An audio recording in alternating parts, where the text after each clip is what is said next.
Mad Max, how are you, mate? Very good, Brad. You? Mate, I'm very well. I'm so excited to have you here. I've been looking to make this one happen for a while Mm.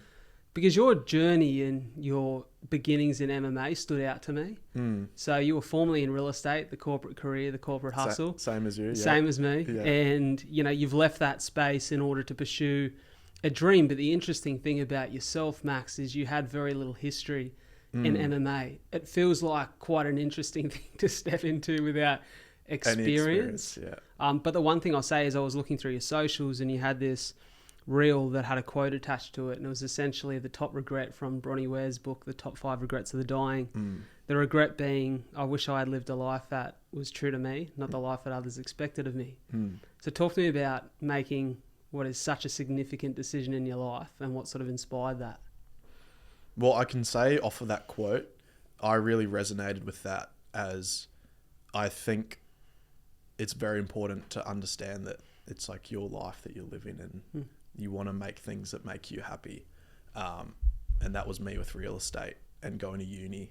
And I guess I don't regret trying those things, but I realized it was living just like the path that's laid out to you, and coming to the understanding that you don't have to take that and you can go and do what you want, is something that people should maybe strive to do a bit more. Yeah. So why MMA? Okay, so probably a few minute story. Go for it. Take the time. Doing real estate, and I just stopped or started to enjoy it a bit less. Was getting a bit stagnant in my rugby because I was doing rugby league at the time, and I just felt I wasn't progressing as much, like getting that each daily growth. I was just rocking up to training and going through the motions. So I was really looking for something to like dig my teeth into. I went down to the Gold Coast just for a trip, and I just impulsively dropped into my godfather's MMA gym. So my dad's best mate when they were growing up, they lived together in Sydney here actually. So he's my godfather, and he just sold me into coming into a session. Went to one and I just really liked it. Started going from finishing my job, maybe leaving a bit earlier than I should on some days, to drive down an hour to the Goldie just to do MMA and do those sessions. Then it got to the point where I told mum, I was like, I think I want to move cities down to the Gold Coast and do MMA, which, back to what you were saying, is very out of the blue, going that you really I wanted to do that full time without having really any experience. Had you had a fight at this point? No, not at all. So yeah, my first fight was like, I felt a bit of pressure because I'm not a very aggressive person. The biggest concern was, am I going to be able to go in there and actually like punch someone and hurt someone, which did turn out well. I'm just competitive, so it worked. But yeah, that was a concern that I'd been sleeping in the gym for 3 to 6 months at that point. And I was like, yeah, I got to sort of perform here. Mate, Yeah. the crazy thing about this is, I think I could probably speak for majority of people, as someone who's never done this, by the way, but most people's entry to amateur MMA is probably they've had a bunch of amateur boxing fights, or they've done a bunch of grappling tournaments, and they're kind of putting the pieces of the puzzle together. Yeah. And with a bit of experience, you step in and have your first MMA bout. You've just decided, fuck it, disregard the headgear, disregard 12-ounce gloves or 16-ounce sparring gloves. I'm going to go in 4 ounces and have a mighty crack. Like, does it sound... It probably sounds crazy hearing it, but did it feel crazy at the time? Definitely. Completely abnormal to me. I remember vividly at going through the rules meeting, sitting there. I was out in Warwick, Queensland here, inland. And the guy was just talking through casually, we have like hospital on call, this is the medic, like if you get injured, and it was just so casually talking about people like hurting each other. And I was like, what the hell?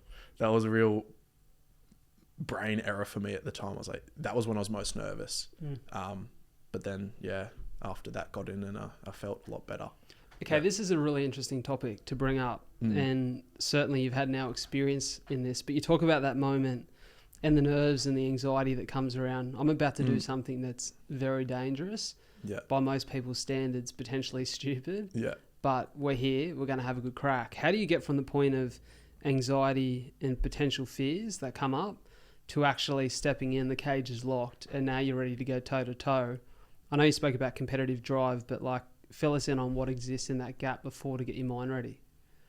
I'm still figuring it out myself. Like I'm still amateur, and every fight I've done has been a different progression on my emotions. As I've gone through, I've gotten less and less nervous, and it's been more that I have to get myself excited for it. Though I feel once the fight's booked in, a good mindset to have is do it no matter what, and you should be able to perform on your worst day to beat your opponent on his best day is just a good thing I try and carry in my mind. Obviously that doesn't always work out. But yeah, I think just to go through with it, and that's part of it. GSP, George St. Pierre, says, don't quote me on this, something along the lines like everyone feels fear, but it's part of like overcoming that fear and going in there, that like that's where the bravery is of going in.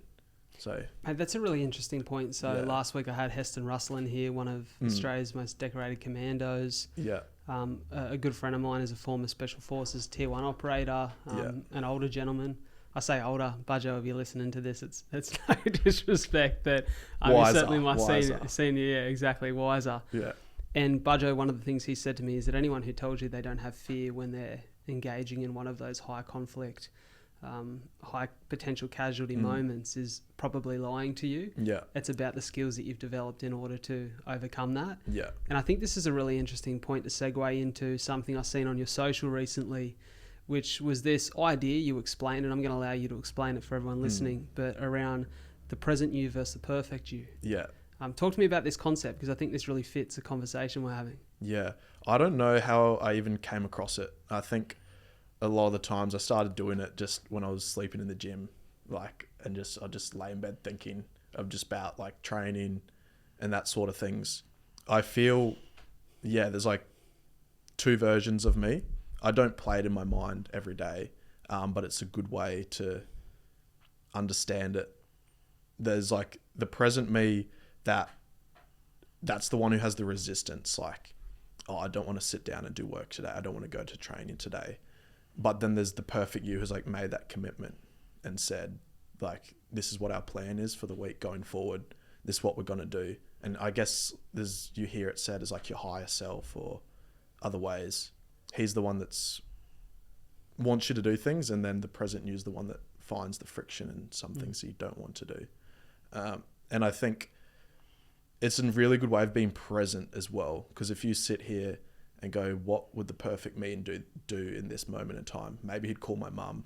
Maybe he'd sit down and edit a video. Like, what would the perfect action be to do right now? And if you can like align yourself with what he would do in that moment, I think you'd on the right path to success, whatever you define that as. Mate, I love this concept because I think that most of us probably overcomplicate the decisions we need to make. And a lot of that overcomplication is, like you said, the resistance of, procrastinating, finding easier things to do. Yeah. Like I'm certainly guilty of it. And one of the things I've challenged myself on lately is, it's, mate, we're human, right? And one of the things I've been challenging myself on is I've kind of always thought of myself as a type A, like very driven, easy to get up and go kind of character. Yeah, I heard you mentioning this. And this is an interesting concept, because I think in a lot of areas of my life that is true. But then as I take a step back and actually look at things through a wider perspective, I'd almost call it like performative discipline, right? Because the things that I've naturally found it easy to do and the things that I have a genuine love or passion for, like it is very easy for me to get up here to the studio today and record a couple of chats. Now, you'd argue that it's probably got more resistance than other areas of my life do, right? I've got to sit on a train for 2 hours, got to get up early, I've got to do prep to sit down and speak to people like yourself and get the best out of a guest. But I love it so much that it comes with very little resistance.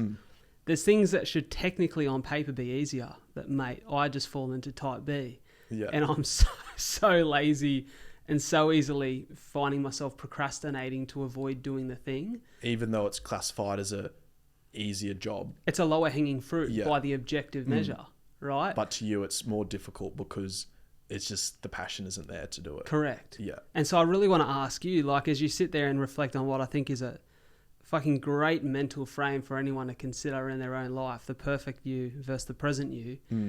Do you think that you're coming into conflict consistently with what you know you need to do to be self-actualizing in your higher self? Or does it come a little bit easier now? I think so, yeah. I think I'm more in line with, I've heard David Goggins speak how each morning he wakes up and there's a bit of friction. That's me. That's why sleeping in the gym was such like an awesome benefit to me. Because I always found it hard growing up to go and do the extra work. Like when I was doing tennis, like I'd still have the train sessions at school, but to go out of my way and do work was like always friction. So to have Kerry, who was the coach of Shindo, just wake me up every morning was great. And it really trained that muscle of like getting up and going and training no matter what. But there still is friction. And I noticed that when I left real estate, a job I didn't like, there was friction going to work. When I went to do MMA, something I loved, there was still friction. There was still in the morning, I don't want to go do this. But it was like the vision, the goal that this is something I love. I'm like going to do it instead. Mate, I love it. It's like I can't knock your spirit, nor would I, but I can't knock your spirit for the way that you go about your life, because I think anybody who has something I've been thinking about a lot lately, I think that the highest order of love is devotion. Yeah. Like if you can find the willingness to devote yourself to anything you do in your life, whether it be a significant other, a career path, a goal, there is so much that you personally gain from it in the things you learn about yourself, the things you learn about the practice that you're putting your time and energy into. And with all of that comes sacrifice. And you've just spoken about the sacrifice of leaving financial security, albeit we're at a young age in the scheme of life, right? But we certainly exist in a country in which the property market is getting further ahead of us. Especially Sydney, yeah.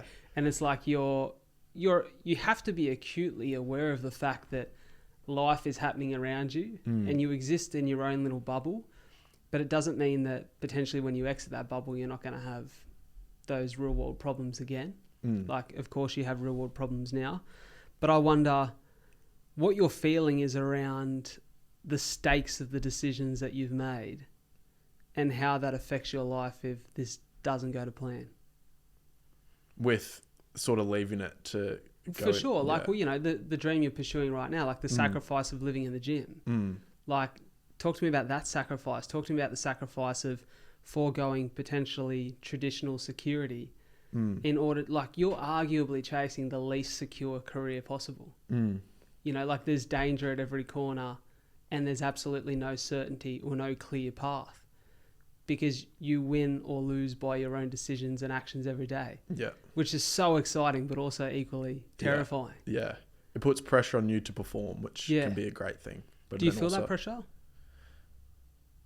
I don't think, I wouldn't say like a negative pressure, but it is a sport where you do need to perform. You can't like hide. It's you versus them. And it really shows. Though that's why I got into it. That's why I did leave rugby, because I wanted to have that and not be just hidden in a team where you can go out and if you do put the work in, you are rewarded. But then equally it's as fearful because if it doesn't go well, then there's like dire consequences. Yeah. You know, you mentioned rugby, you mentioned tennis before. It seems like you've always had your eyes set on something. But did you approach both of those sports or anything else in your life with the same kind of vigor that you do this dream? No.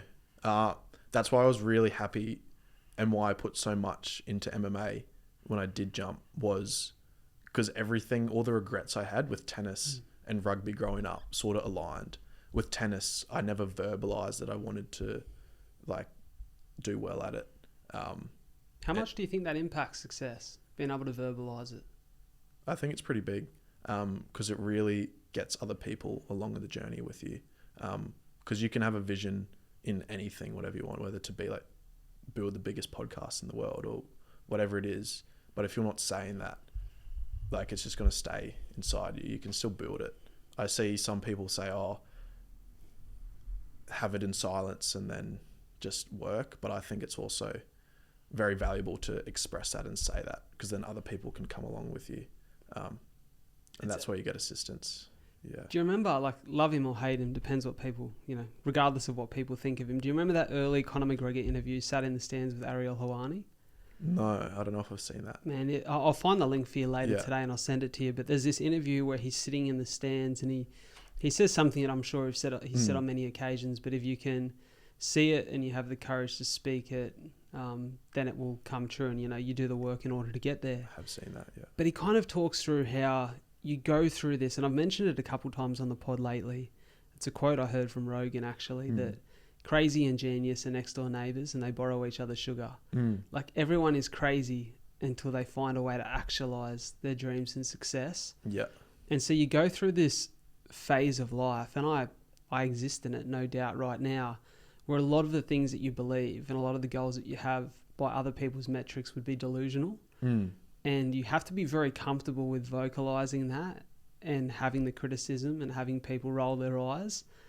Do you feel that in your space and in this dream you pursue? No, not at the moment. I did when I was first jumping into it, before I jumped, because I was in real estate and I had a co-worker, and I he was my best mate there, one of my good mates. But I told him before I told my parents, I'm thinking of going doing MMA and moving and leaving the job. And he was like, what are you doing, mate? Like, what are you thinking? Like, have you done this before? I was like, nah. Have you had a fight before? Nah. Like, yeah. So again, I think it goes back to, you have to see it first, and then you have to sell people on it as well. And you have to be maybe a bit delusional that you can do it, because other people aren't going to see it. And the way other people are telling you to live your life is their way, not how you want it. We spoke about that early quote, like the courage to live a life that's true to you. And of course that forms inspiration in many regards for you. But like, was there any pain points in your life at this point in time in which you recognise this isn't how I want to continue to live my life? Was there anything that really was a catalyst for change?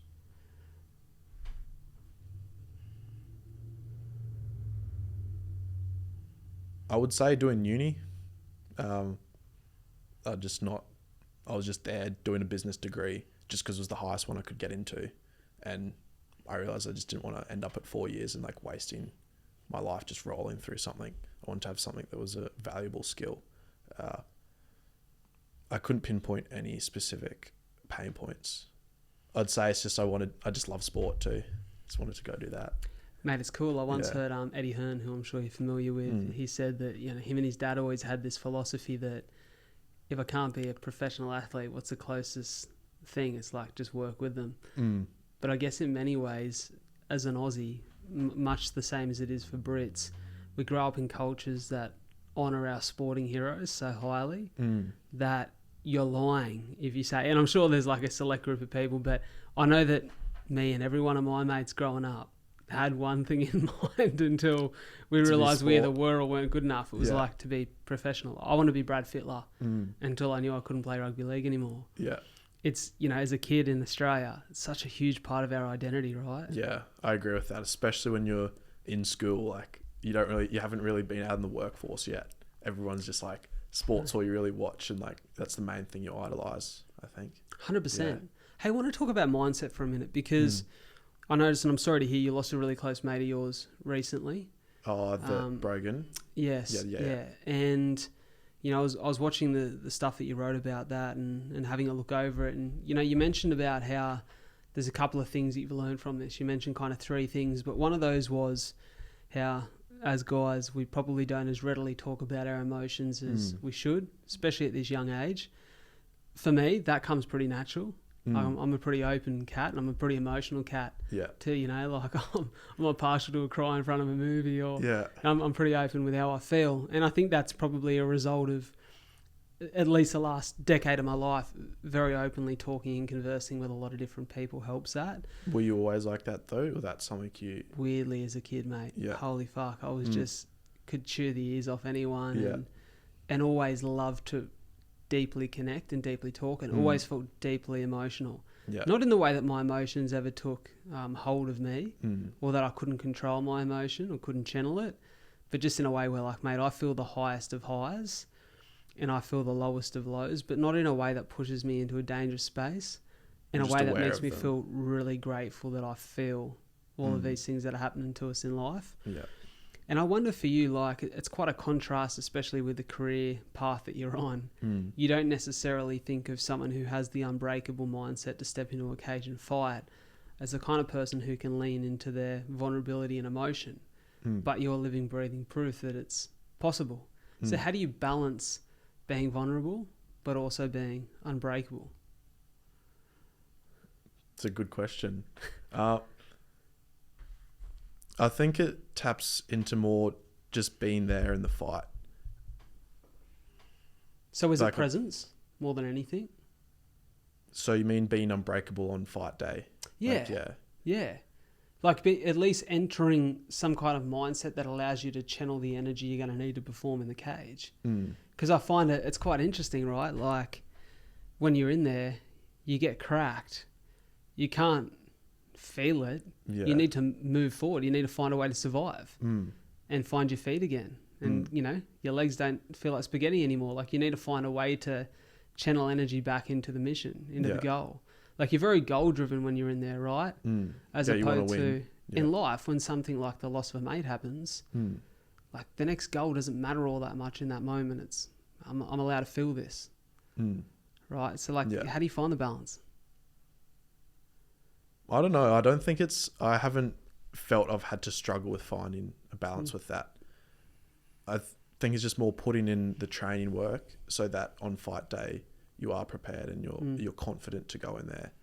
And I think I find your training just takes over, because you can be as willing as you want in there to win. It's an analogy I saw at the start of a 100-meter race. Both sprinters want to win. They both want to win equally as much, but someone's going to win because they've put more training effort in and they've been a bit better previously. So I don't think it's as much as on fight day, it's 100% mental because you can't change your training. But then before that, it's the massive work is put in previously. And I think that just goes back to no matter how you're feeling, still knowing what work you have to do and still train. It's interesting, right? I sat here with Sam Goodman last Friday, who will be, and at the time of people listening, it will have been out a couple of weeks ago. But Sam is arguably the number one contender in the super bantamweight division, world boxing, arguably up for one of the biggest fights in the world right now against Inoue. And, you know, I asked Sam how boxing impacts so much of his life. And he's kind of like, you know, boxing is kind of so much of my life at the moment. I don't really have much else going on. But I wonder, it's different for everyone, right? Like you talk about this mindset you've cultivated, the preparation, how important that is. I can't help but hear all of that and think it must have a positive effect on the way that you go about everything else in your life. Is that the case? Like, has fighting influenced the way that you live as a human being? It's the same thing. It's definitely taken up so much time. When I was in the gym, that's probably been the most focused and driven on something I've ever been in my life. I would eat perfect during the week. And then on the weekends, I'd go back up to Brisbane with the family. But during the week there, I literally had rules that I would just eat perfect and I wouldn't go out of my way to socialize and like see mates. If they were at the gym or they're at the weights gym or they're at the ice bath, like I'd fine. But I wouldn't actively go out of my way to be like, oh, Huey, like, let's go grab a coffee. Let's go get some food. Let's go for a swim at the beach. If it was a run at the beach, that was great to start. Though I think you also do need a social life as well. I was reading TJ Powers. He's like a neuroscientist. Yeah, he's cracker. Yeah. And I learned something from that because he's got the dose effect, which is all the chemicals in your brain that lead to like fulfillment and happiness. You've got dopamine, which is like goal driven. Like I'm living in the gym. I'm like, I want to win this fight. I want to win that grapple comp. And that's like a reward chemical. But then you've also got oxytocin, which leads to happiness and fulfillment. And that's built up through like connection with people and like patting dogs and like having meaningful conversations. And I feel it's tricky. Like, I don't know, I'm still not balancing it perfect myself, but to understand, like, I don't think you can be fully on one thing. At least for me, I'm learning that I still need to put put a bit of priority into like connections and friendships and stuff to balance that. Yeah. For sure. It's interesting when you look at how different people are wired. I'm certainly similar to you in that regard, where I don't know that I'll ever be the kind of person who like wholeheartedly pursues one thing with blinders on. Yeah. Because I don't actually know that I could do that effectively if that's how I live my life. Like to me, I'm better when all of the areas of my life are in sync. Yeah. You know, like, and I think as a human being, it's probably not what fans of sport want to hear, right? But like some of my best mates play NRL at the top level and they're brilliant competitors and they still have great family lives. Yeah. And, they balance that. You know, they still have friends and they know how to focus and be present, like you said, when it's time to go. But I don't think it means you have to sacrifice everything. Like I often look at the standouts like a Michael Jordan. I don't know why, but we tend to refer to basketball as these kind of characters, right? And I think it's because it is a sport that consumes so much of those people's lives. They're traveling every couple of days. They're playing 2 or 3 games a week. Big in the media. Yeah, you know, and a big money sport too. But people use MJ as kind of the pedestal of what professional success in sport looks like. You know, and this is no shade. I don't know MJ. I can't imagine he's listening to this. Yeah. I hope he is. Maybe he's a fan of yours. Yeah. But I look at him and I don't necessarily envy him post-career. He's kind of falling in and out with his kids. Yeah. He has all this money, but, you know, what do you really do with it at that point if you don't have people? Yeah. And I remember hearing a billionaire once on this little clip that popped up online, and he was saying that the best thing that anyone can ever call you isn't boss, it's dad. Yeah. And you have to earn that right and that privilege of being the person that the people in your life actually respect and admire. And being there for them. And it takes balance. And so I think everyone's wired differently, but it's actually nice to hear you say it as someone who's in a sport that requires so much focus. Yeah. Yeah, I completely agree with that. That's something I learned recently. Because, back to that gym, like, I was so focused on that I was just neglecting relationships. And I had this thought in my head that I would just grow and people would want to come along with me. I still have mates that support, but I've come to realize that, just like being a dad, which I'm not, so I can't completely relate to that. But like having friendships, you need to put time into that as well to have people there, like the MJ, like, So when you do get to where you want to be, you still have good connections and good relationships that you've put time into along the way. Of course. Yeah. So let me ask. So it's 3-2 at the moment. Yeah. Is your record? Yeah. You've been very candid and honest about how you felt about the losses you faced. You know, people often say that you learn more in, you know, losses and failure than you do in wins. Yeah. There's probably a lot of truth to that, right? Like the lessons that you take with you. No, we need to work on. Why do you think it's been so easy for you to reflect on those mishaps or hiccups in the journey? What do you mean easy to reflect on? I feel that you have a real sense for like taking the lesson from it, putting it into something, and then actually delivering on it and practicing on that lesson quickly. Like, you know, you recently fought a couple of weeks ago. Yeah. 2 weeks ago. And I feel like within 24, 48 hours, like you're able to process it. I'm not sure how you were on the surface. Yeah. Or below the surface, I should say, but you seem to have a really clear mind about what to take from that and how to move forward. Where does that come from? I think it's just understanding that it's not a loss unless you stop. I like that. Yeah. It's just part of the growth process. I didn't have that before, and that only really applies for me to MMA, which is I've noticed. Like stuff outside of life, like work or like posting a video, something goes bad or does bad. I don't have that as much, but with MMA, if it goes bad, I go like, it's a massive lesson. Learn from it. This will teach you something for the next one. It's massive. Yeah. Why do you think you can compartmentalize MMA from every other area of your life? I don't know. Maybe I need to dig into my brain a bit more on that one. It's interesting. I wonder whether it has anything to do with the fact that you know the resistance to get in there is so high in the first place, that in stepping in there is kind of an acceptance that this is the kind of chaotic environment where not everything goes to plan. Yeah. I could be completely off, but... I guess I just base a lot of lessons I learn off of sport and then carry it over to other parts of my life. maybe because that's where I feel my strength is. As growing up, I found it hard to sit down at a desk and study maths for like 3 hours, but I'd love like running around the field or like kicking a ball or something. So maybe So after a loss, how quickly do you get back into training and moving? I was back like that following week, but I'm on holiday now for a week after here in Sydney, so I'll be back into it next week. So what brings you down to Sydney? Friends here. Have a bunch of really good friends down here, and I like it down here too, so it was just a bit of separation too.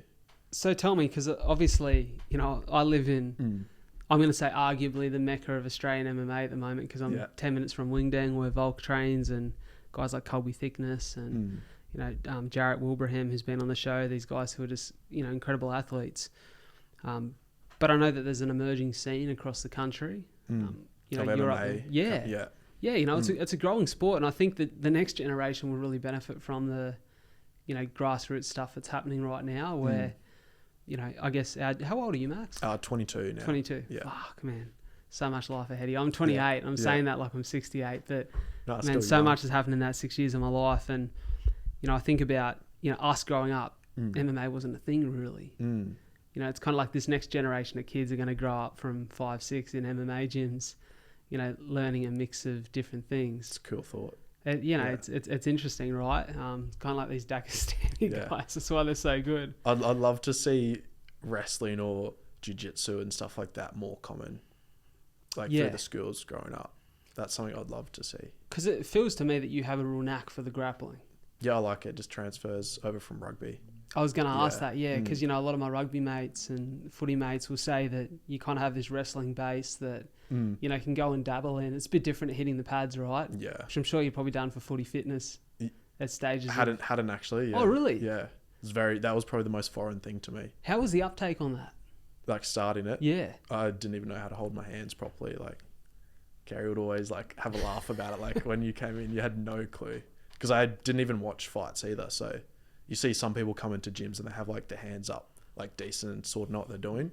Like mine were just everywhere. Like I hadn't watched it. All right, so let me ask you this then, because if you're not even watching fights, like I think that even I do now. You do, yeah. I mean before. Like who are the guys who have been, you know, foundational inspirations once you got into the sport and started to, you know, get into the nitty gritty of it? Yeah. Who have inspired the way that you fight, your style, your interest in it, your growing learning and effort to understand it? Who are those guys? When I started, McGregor was massive influence. Mainly a lot on the mindset side of things. Seeing like that video you talked about, or little things he carries in, like he can fight whenever, like he'll fight it. He said like he can fight in his underwear, or like not his lucky pair of undies, like get the job done. And just seeing clips like that, I guess, inspiring me. And then also seeing the level that he got to from it. And then as I've been in it, GSP, Volk as well, just seeing more fighters and picking up little bits here and there. For sure. Yeah. But he was probably the most instrumental to me, McGregor.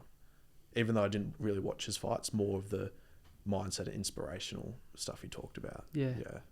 It's interesting because I think you kind of have a hard time as an amateur in MMA because fights are fewer and far between. Where I look at like boxing, for example, you can fight nearly every fortnight. Yeah. If you're an amateur boxer, right? Like this ability to step in to the ring consistently without the large medical rest in between, but also just because of the frequency of events, like you get to fail faster and learn quicker. So do you find it challenging not being able to fight at that frequency, to have the experience to cut your teeth? Yeah, I literally identified this after this last fight. I was like, I need to do a lot more grapple comps, obviously because I got out wrestled, and I thought that was partially my strength. So I'd gonna double down on that. But back to the fact that I want to be a lot more competitive, competing like regularly every weekend, every 2 weekends. Because that's something, again, going from sports, team sports, where you've got the season and you're competing every weekend, into MMA, which, happens 3-4 times a year. If you're just doing the fights, the difference of going from that to like itching for competition is a bit, it's different. So that's what I want to do, a lot more of that. Mate, I reckon that'll benefit you so much because I'm no fucking expert, right? But just from an outsider's perspective, and even just the way you talked about how you can compartmentalize a loss in fighting by just going and doing the thing again and like getting back into it and moving the needle. I think frequency for you like will just take you to the next level in your mindset. And I'll say one of the biggest standouts for me chatting to you today, because, you know, we're getting to know each other. We met each other 45, 50 minutes ago for the first time. Yeah. And I love that you have this attitude, it seems, when I ask you questions, you don't try to tie too much complexity to like pedestal the ideas or thoughts you have. It's as simple as recognizing what needs to be done, understanding the ins and outs of that, and then executing on getting it done. Yeah. And I think that means less resistance moving forward. And I kind of wish I was a little bit more like that. Like when I hear you speak like that, I think I could learn a little bit from that in the way that I just go about getting to the thing. What do you mean by tying a pedestal to it? Well, I think sometimes we can tie like, let's say, for example, you've got a problem and it's like, you know, why can I get back in there and digest a loss so quickly?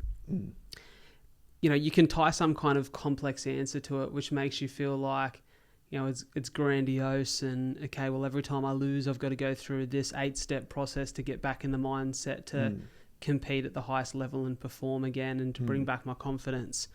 Or you can do what you do and just go, okay, it didn't go to plan, but I'll go back to training next week, provided I'm medically cleared, and go about my business and look for the next opportunity.